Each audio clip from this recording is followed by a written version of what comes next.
중재자로서의 그리스도에 대해서 우리 함께 나누려고 합니다. 네, 우리 그리스도, 예수님.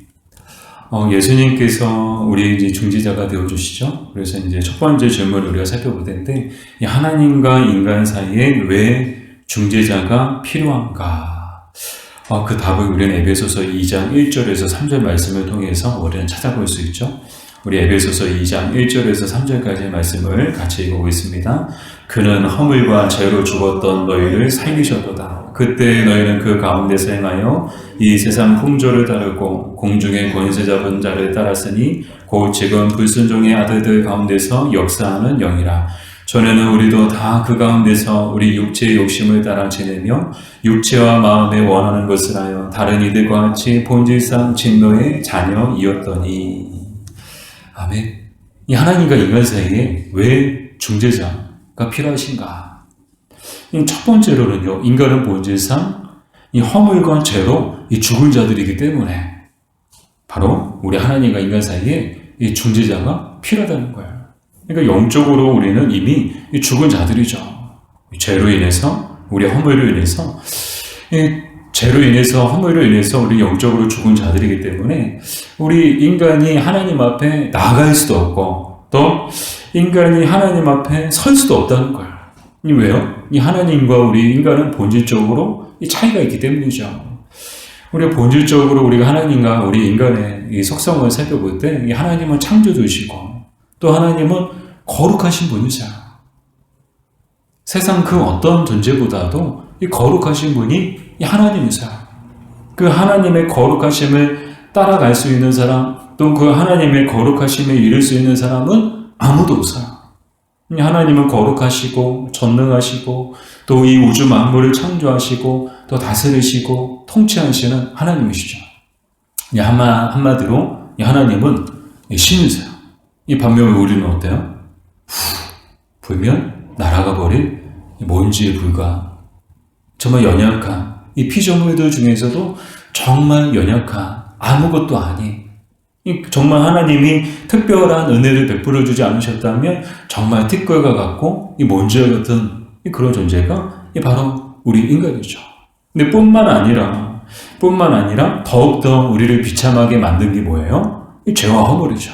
그래서 죄와 허물이 우리를 하나님 앞에서 더욱 비참한 존재로 우리를 만들었죠. 그래서 하나님 앞에 우리는 감히 명함도 못 내밀어요. 감히 하나님의 이름을 부를 수도 없어요. 왜요?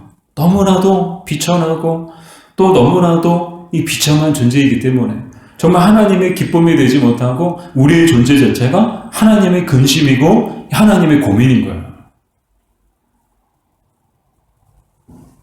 어쩌다 인간이 이렇게 되었습니까? 다 죄 때문이죠. 죄와 허물 때문에 인간이 존재 자체가 이 하나님의 근심 덩어리가 되고 만 거예요. 그래서 도저히 인간 스스로는 하나님 앞에 나아갈 수도 없고 인간 스스로는 하나님 앞에 설 수도 없기 때문에 감히 하나님의 이름을 부를 수도 없기 때문에 누가 필요하신 거예요? 중재자가 필요하신 거예요. 이 하나님과 우리 인간의 사이를 다시금 하나로 연결시켜 주실 수 있는 이 중재자가 필요하시죠. 근데 이 중재자를 인간 스스로는 구할 수가 없어요. 인간 스스로는 찾을 수도 없어요. 인간 스스로는 어떻게 방법을 만들어낼 수도 없어요. 그러나 하나님께서 친히 이 중재자를 이 땅에 보내주셨죠. 그분이 누군가? 우리 디모데전서 2장 5절 같이 읽어볼까요? 하나님은 한 분이시요 또 하나님과 사람 사이의 중보자도 한 분이시니 곧 사람이신 그리스도 예수라. 아멘. 중재자가 누구라고요? 예수 그리스도. 중보자가 누구시라고요? 예수 그리스도. 이 하나님의 독생자이신 예수 그리스도를 우리의 중재자로 보내주신 거예요. 그래서 허물과 죄로 죽었던 우리를 어떻게 하셨나요? 살려주신 줄 믿습니다. 영적으로 죽었고 영원히 죽을 수밖에 없는 우리를, 이 죄인들을 하나님께서 이 중재자, 이 중보자 예수 그리스도를 보내주심을 통해서 그 허물과 죄 가운데서 우리를 살려주신 줄 믿습니다. 그러니까 본질상 진노의 자녀였던 우리가 이 중재자의 오심을 통하여서 또 이 중재자의 중재하심을 통해서 우리는 하나님의 자녀가 된 줄로 믿습니다. 또한 본질상 지옥의 자식들이었던 우리가 정말 이 중재자이신 예수 그리스도로 말미암아 천국의 자녀들이 된 줄로 믿습니다. 또한 본질상 이 지옥의 상속자들이었던 우리가 이 중재자이신 예수 그리스도로 말미암아 이 천국의 상속자들이 된 줄로 믿습니다. 그러니까 우리는 다 상속자들이었어요. 처음부터 상속자들이었죠. 근데 어느 나라의 상속자들이었나요? 이 지옥의 상속자들이었어요. 그러나 예수님이 이 땅에 오시고 우리를 위해서 친히 중재하시고 중보자가 되어주심을 통해서 우리는 이제 지옥을 상속받는 것이 아니고 천국을 상속받는 상속자들이 된 줄로 믿습니다. 이 얼마나 감사해요. 지옥과의 운명이, 지옥과의 인생들이 예수 그리스도로 말미암아 천국 갈 인생들이 된 줄로 믿습니다. 이 얼마나 감사해요. 근데 이 모든 것이, 이 모든 은혜가, 이 영적으로 신분이 변화되고 또 이 상속받는 그 내용 자체가 완전히 바뀌어지고 이 모든 것들이 다 누구를 통해서, 누구로 말미암아 우리에게 임하게 되었나요? 바로 예수 그리스도로 말미암아. 예수 그리스도를 통해서, 예수 그리스도 안에서 우리가 이 모든 복과 이 모든 은혜를 받게 된 줄로 믿습니다. 그러니까 우리 인생에, 우리 신앙에 있어서 늘 빠질 수 없는 분이 누구예요? 예수 그리스도. 우리 인생의 주인공이 누구세요? 예수 그리스도. 우리 인생의 목표가 뭔가요? 예수 그리스도. 우리 신앙의 목표가 뭔가요? 예수 그리스도. 오늘 집회에서 인도자분이 그랬대요. 막 초교파 집회였나 봐요. 많이 모여서 막 초교파로 막 집회를 하는데 그 인도자분이 막 이제 그 회중들에게 여러분 어느 교회에서 오셨나요? 여러분은 어느 교파인가요? 물어봤더니 다 막 어느 교회 막 뭐 감리교, 뭐 순복음, 침례교, 뭐 장로교 막 그러고.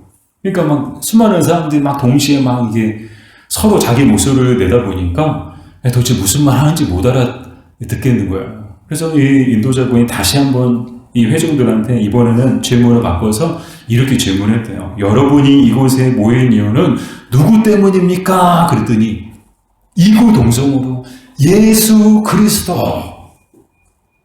라고 한 목소리를 외쳤다는 거예요.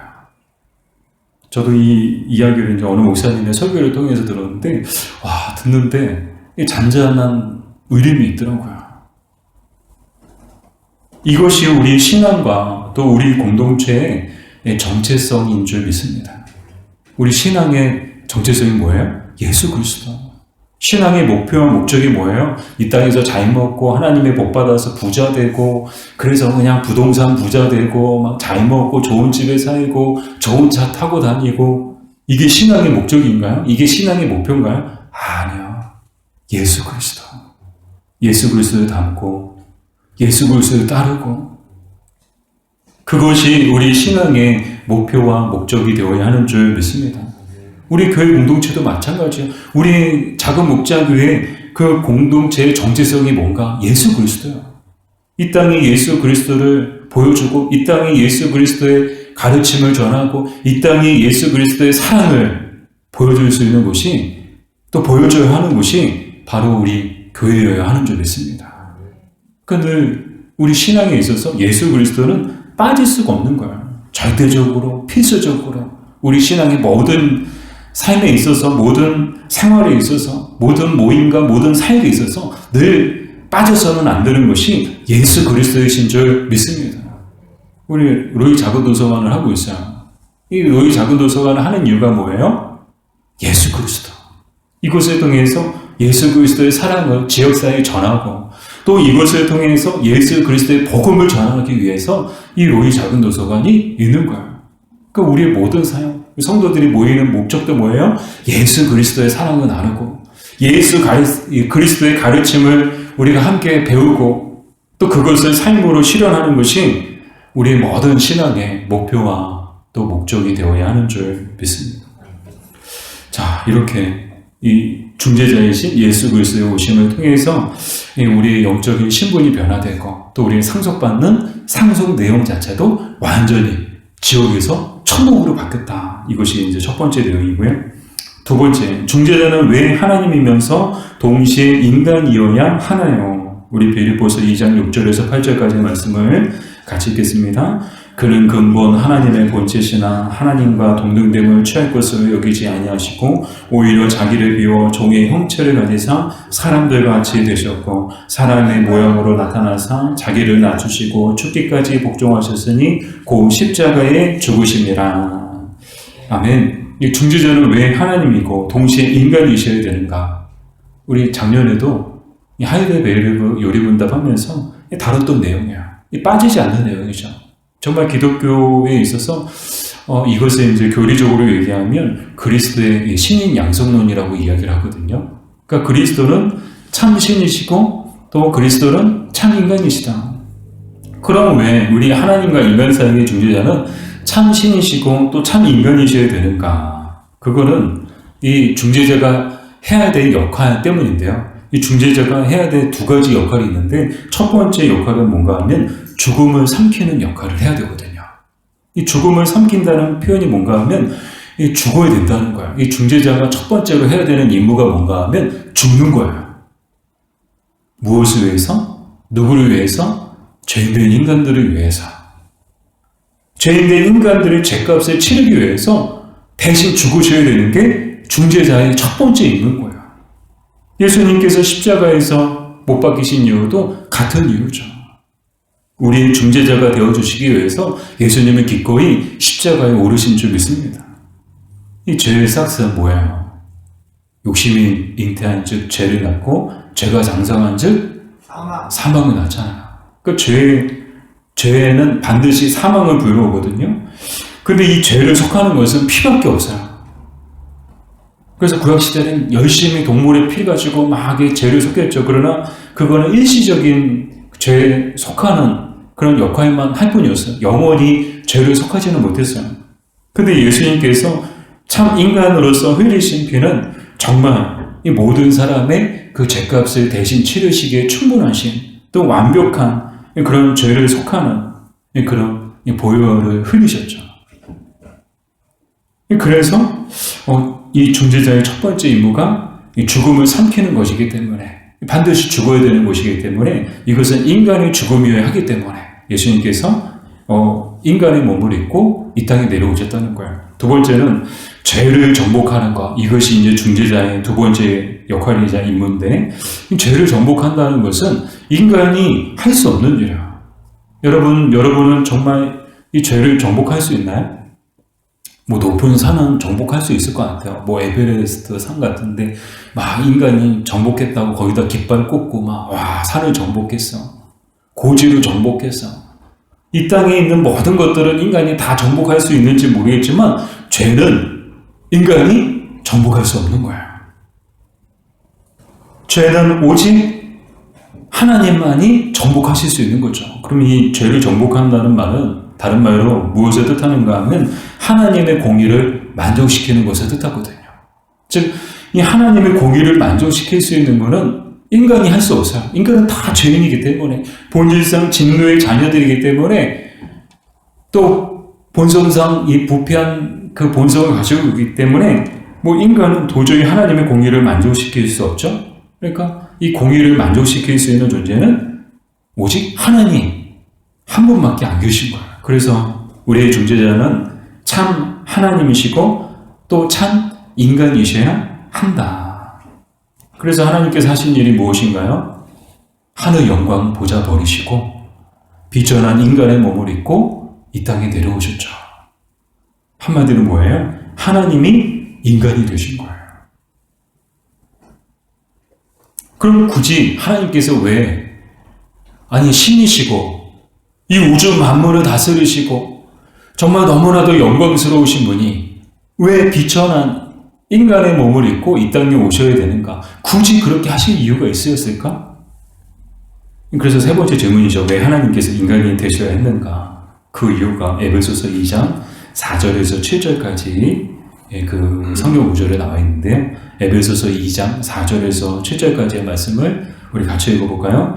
긍휼이 풍성하신 하나님이 우리를 사랑하신 그 큰 사랑을 인하여 허물로 죽은 우리를 그리스도와 함께 살리셨고 너희는 은혜로 구원을 받은 것이라.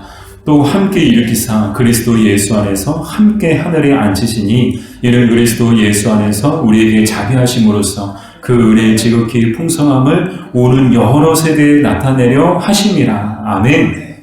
왜 굳이 하나님께서 인간이 되셔야 됐는가? 그 이유는 단 하나죠. 우리를 사랑하신 그 큰 사랑을 인하여 하나님이 인간이 되신 줄 믿습니다. 우리를 향하신 큰 사랑을 인하여 하나님이 인간의 몸을 입고 이 땅에 내려오신 줄 믿습니다.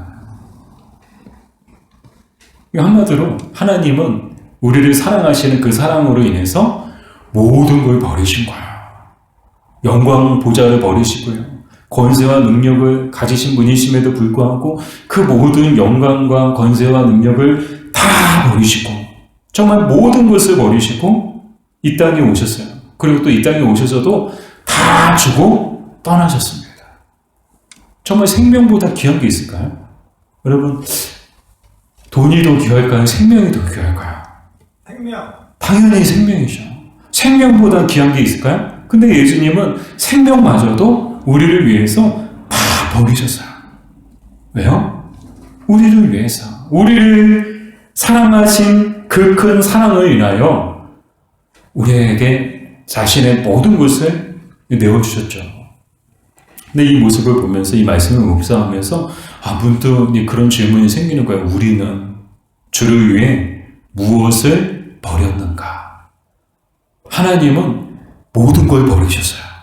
우리를 사랑하신 그 큰 사랑을 인하여 모든 걸 버리셨어요. 독생자도 버리시고 생명도 버리시고 하늘의 영광 보좌도 버리시고 다 버리셨어요. 우리는 주를 위해 무엇을 버렸는가? 여러분 무엇을 버리셨나요? 얼만큼 버리셨나요? 마태복음 16장 24절에 누구든지 나를 따르려거든 자기를 부인하고 자기 십자가를 지고 나를 따르라고 말씀하셨죠. 자기를 부인한다는 게 뭐예요? 자기의 이성과 또 감정과 의지와 생각과 이 주장을 다 내려놓는다는 뜻이거든요. 그 주님을 따르려면 그리스도인이 되려면 어떻게 해야 되느냐? 다 내려놓고 다 버리고 모든 것을 버리고 예수님 한 분 붙잡고 믿음 하나 붙잡고 따라가야 하는 거. 그것이 예수님께서 우리에게 가르쳐주신 신앙의 길이고 또 그리스도인의 길인 줄 믿습니다. 그 다 버리도 우리도 다 버리고 예수님 한 분 바라보고 따라가는 거예요. 실제로 이 예수님의 부르심에 정말 모든 걸 버리고 따랐던 사람들이 있었죠. 누구였죠? 제자들이었어요. 나를 따르라. 내가 너희로 사람을 낳는 어부가 되게 하리라. 그때 이 어부들이 어떻게 했어요? 다 내려놓고 이 어부에게 배와 그물은 생명과도 같은 것이거든요. 전 재산과도 같은 것이거든요. 근데 예수님의 그 부르심 앞에 제자들은 다 내려놓고 모든 걸 버려두고 예수님 한 분 따라간 거예요. 사랑하는 여러분, 우리에게도 이런 믿음이 있기를 주님의 이름으로 축복합니다. 근데 오늘 우리의 모습은 너무 부끄러워요. 여러분 얼만큼 버리셨나요? 모두 버리셨어요? 제가 봤을 때는 안 버리셨어요. 아마 모두 버리신 분은 거의 찾기 어려울 거예요. 어떤 분은 하나도 안 버린 분들이 있어요. 나 예수님 믿어. 나 교회 다녀. 나 기독교인이야. 말은 이렇게 해요. 나 은혜 받았어. 말은 이렇게 해요. 근데 하나도 안 버린 분들도 계세요. 자신의 생각과 자신의 주장과 자신의 감정과 자신의 이성과 자신의 의지를 하나도 버리지 않고 바리바리 싸들고 예수님 따라간다는 분이 계세요. 그러면 곤란해요. 예수님 뭐라고 말씀하세요? 이 부자 청년에게 너의 소유를 다 팔아서 가난한 자들에게 나눠주고 그리고 와서 나를 따르라고 했더니 이 청년이 근심하고 돌아갔다고. 이 나오잖아요. 우리의 모습은 어떤가요? 여전히 세상의 풍조를 따르며 육체의 욕심을 따르고 마음에 원하는 것을 하며 살고 있지 않나요? 그렇다면 우리는 말은 하나님의 자녀인데 생활은 본질상 진노의 자녀의 생활을 계속하고 있는 거예요.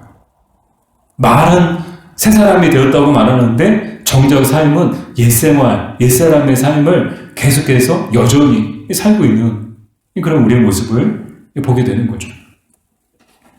하나님은 인간이 되셨습니다. 왜요? 우리를 향하신 그 큰 사랑을 인하여 하나님은 인간이 되셨어요. 모든 걸 버리고.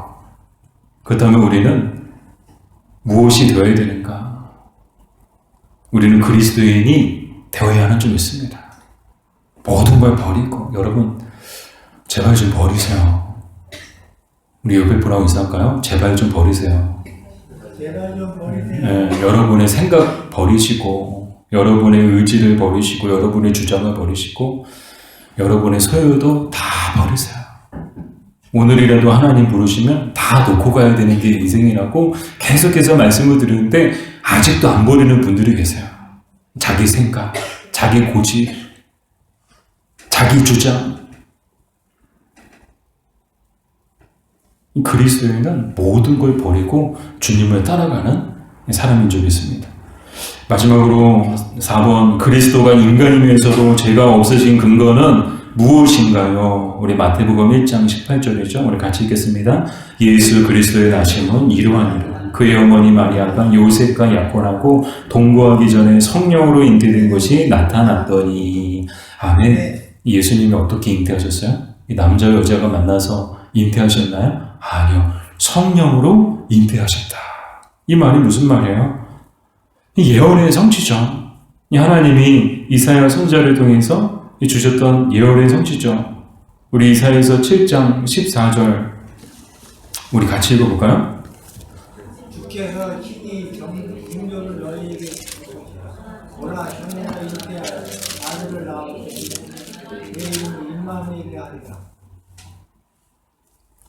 그렇죠. 이제 이사야 선지자를 통해서 주셨던 이 예언의 성취가 바로 곧 예수, 이 그리스도이신 줄 믿습니다. 근데 예수님의 잉태하시는 장면을 보면 예수님의 그 어머니 마리아와 아버지 요셉의 믿음이 참 귀하다라는 생각을 하게 돼요. 왜 그런가 하면 이 스토리를 우리가 알고 있잖아요. 가장 먼저 이 천사가 마리아에게 수태고지를 하게 되죠. 근데 이제 그 잉태되는 것이 정말 이제 성령으로 잉태되는 것을 이야기해 주죠. 근데 이 마리아가 어떻게 받아들이나요? 저 못해요. 저 안 돼요. 아니요. 이 순종함으로 나아가죠. 근데 이 순종한다는 것이 얼마나 대단한가, 얼마나 위대한가. 이 당시 율법대로 하면 죽음을 각오해야 되는 거. 율법대로 하면 돌에 맞아 죽을 일이거든요. 아니, 약혼을 했지만 아직 동거하지도 않았고 약혼 남자가 있는데 배가 불러오는 거예요. 같이 잠도 안 잤는데 배가 불러오는 거예요. 율법대로 하면 가늠한 여인으로 간주해서 돌로 쳐서 죽이는 것이 율법의 가르침이에요. 그럼에도 불구하고 이 마리아는 어떻게 했나요? 죽음을 각오하고 이 모든 것을 받아들입니다. 하나님의 뜻에 순종하는 거죠. 믿음으로 순종하는 거예요. 이 마리아도 대단하지만 요셉도 대단하죠. 이 모든 일을 알고 이 마리아가 배가 불러오는 거, 그것을 알고 조용히 이제 파혼하려고 했는데 꿈에 천사가 이 현몽에서 성령으로 잉태된 것을 가르쳐주고 또 이것 역시 선자로 하신 말씀을 이루려 하시다라는 그 하나님의 뜻을 전하게 되자 이 요셉은 어떻게 합니까? 그 모든 것들을 받아들입니다. 그래서 분모대로 이 마리아를 데려와서 함께 지내게 되는데 출산할 때까지 동침하지 않았다는 거예요. 이게 뭘 말하는 거예요? 이 하나님의 뜻에 철저하게 순종하고 철저하게 이 복종했다는 것이죠.